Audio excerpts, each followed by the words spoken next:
Lightweight world title here at the sold-out Gemtech Arena. Rasmus Bendtsen wearing the red trunks, wearing the camouflage and the army fatigues is Abdul Mohamed. They're feeling each other out. Bendtsen trying to keep his distance. You know Mohamed's going to go for that potent takedown. He's already looking to try to get in the guard with the left hand that misses. Abdul Mohamed has a spinning back fist that he's caught several fighters with, and a 1-2, but again, in the clinch, and this is nowhere near what Rasmus Bendtsen wants to be in. He needs to keep himself upright, Dan. I don't think there's any actual chance of Abdul Mohamed going for that back fist as of yet, because it's just going to be something that Bendtsen is going to be waiting for. He's going to have to wait for that right opportunity and maybe go for it, but at the moment, it's all going down for the ground game as far as Abdul's concerned. Another takedown for Abdul Mohamed. Mohamed trained a lot at Wolves there and still does, but he also went back to his coach, Ian Freeman, who started him off in his career and has done a lot for the career of Abdul Mohamed. But Abdul Mohamed is a rock. He's built like a brick house. He's the European lightweight version of Matt Hughes, in my opinion, Dan. That's a hell of a testament to comparing to Matt Hughes, and I'm sure he'd take that as a massive compliment, but I'd have to agree with you the way he's displaying his performance at the moment. Matt Hughes goes out there and wears down his opponents, and that's exactly what Abdul Mohamed is doing. He's wearing down Rasmus Bendtsen, and he's just literally, he knows all the tricks to the trade. He had his shoulder trying to cut off the air that Rasmus Bendtsen was breathing. And right now he's on top. When you have Abdul Mohamed on top of you, it is not a pretty sight. You need to get him off and keep the fight standing. Bendtsen right now is not winning. He's losing the fight. He's got to do something, but also doesn't want to give up two bad positions. Abdul Mohamed is just keeping on top. He's just playing it safe, plain and simple. He's on top. He's the one in control and not giving Rasmus Bendtsen any opportunity to do anything else. Abdul Mohamed was so close several fights ago to make it to the UFC, to get to that Super Bowl level of the Ultimate Fighting Championship. But two losses to Jason Young and Tim Radcliffe have derailed those plans for a little bit.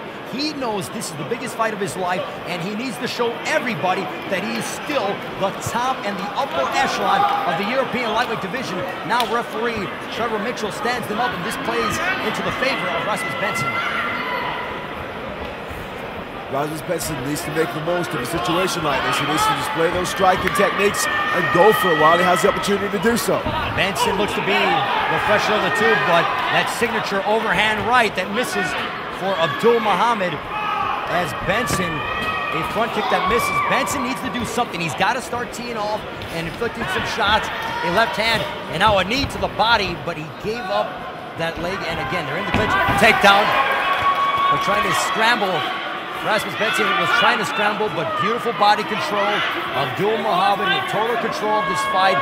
Bendtsen has glimpses where he could possibly open up and maybe unload a couple of shots, but Abdul Mohamed closes the distance, takes him down, is active enough for the referee to allow him to stay on top, and he's going to grind. It looks like he's going to grind out a decision, and he's no stranger to any decisions. Bendtsen needs to be proactive. His game on the ground is nowhere near Abdul Mohamed, so he needs to be proactive when they've got the standing game toe-to-toe. As long as you're on the ground, Abdul Mohamed is going to dominate, and he's limited with what he can do. 13 of Abdul Mohamed's fights have gone to the distance, whereas Rasmus Bendtsen has not been out of the first round, so this is uncharted territory for Bendtsen. He's trained very hard, but Abdul Mohamed, this is his world. This is the deep waters that everyone has known him to be accustomed to. And he seems completely calm, ready to go for going round to round with Bendtsen. Abdul Mohamed, his wrestling ability is just through the roof. He's been wrestling since he was 15. He was a member of the Afghan national team for 2 years. He was the #1 ranked 69 lightweight at 69 kilograms for the Afghani national wrestling team. And he's just shown his wrestling ability, his power, his physique.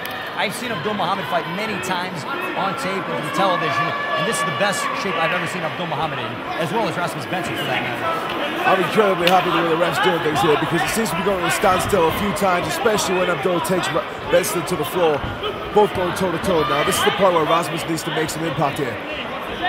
Rasmus Bendtsen needs to unload a leg kick that connects for Rasmus Bendtsen, but he knows he's got to keep Abdul Mohamed off of him and not give him that space to get the takedown. 10 seconds to go, and immediately shoots in, gets a hold of the body.